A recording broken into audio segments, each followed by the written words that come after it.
Learn to say fuck you to the world every once in a while. You have every right to. Just stop thinking, worrying, looking over your shoulder, wondering, doubting, fearing, hurting, hoping for some easy way out, struggling, grasping, confusing, itching, scratching, mumbling, bumbling, grumbling, humbling, stumbling, numbling, rambling, gambling, tumbling, scumbling, scrambling, hitching, hatching, bitching, moaning, groaning, honing, boning, horse-shitting, hair-splitting, nitpicking, piss-trickling, nose-sticking, ass-gouging, eyeball poking, finger-pointing, alleyway sneaking, long-waiting, small-stepping, evil-eyeing, back-scratching, searching, perching, besmirching, grinding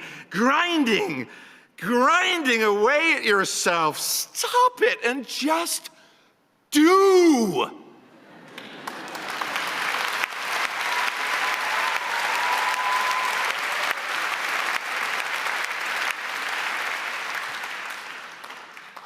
From your description, from what I know of your previous work and your ability, the work you were doing sounds very good.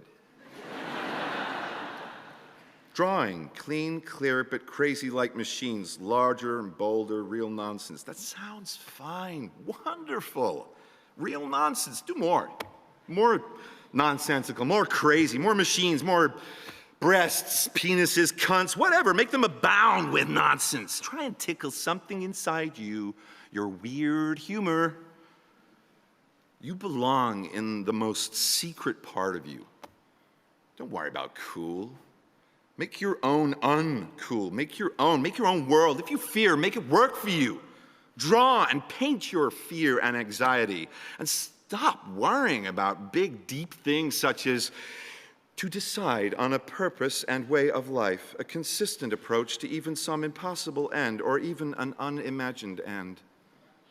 You must practice being stupid, dumb, unthinking, empty.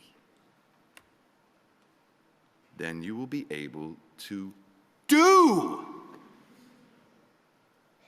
I have much confidence in you, and even though you are tormenting yourself, the work you do is very good. Try to do something bad. Try to do some bad work.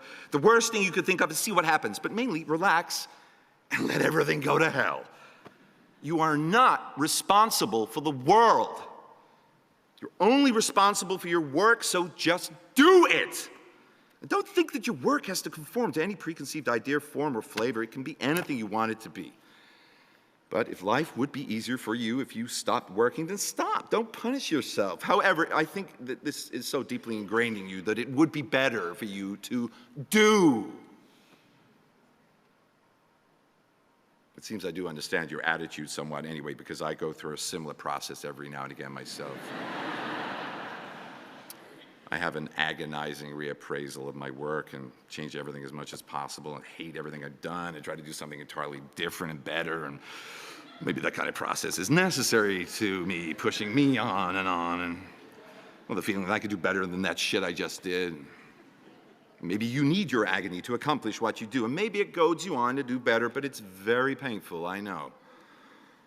It would be better if you had the confidence just to do the stuff and not even think about it. Can't you leave the world and art alone? And also, quit fondling your ego. I know that you or anyone can only work so much, and the rest of the time you are left with your thoughts. But when you work, or before you work, you have to empty your mind and concentrate on what you are doing. After you do something, it is done, and that's that.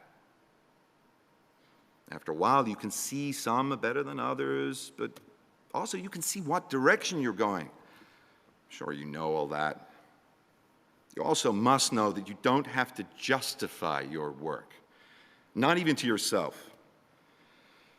Well, you know I admire your work greatly and can't understand why you are so bothered by it, but you can see the next ones and I can't. You also must believe in your ability. I think you do. So try the most outrageous things you can. Shock yourself. You have at your power the ability to do anything. I'd like to see your work, and we'll have to be content to wait until August, Sept. I've seen photos of some of Tom's new things at Lucy's. They're very impressive, especially the ones with more rigorous form, the simpler ones. I guess he'll send some more later on. Let me know how the shows are going and that kind of stuff.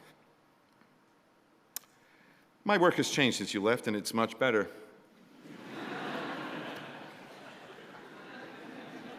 I will be having a show May 4th to 29th at Daniel's Gallery, 70th East and 64th Street, where Emmerich was.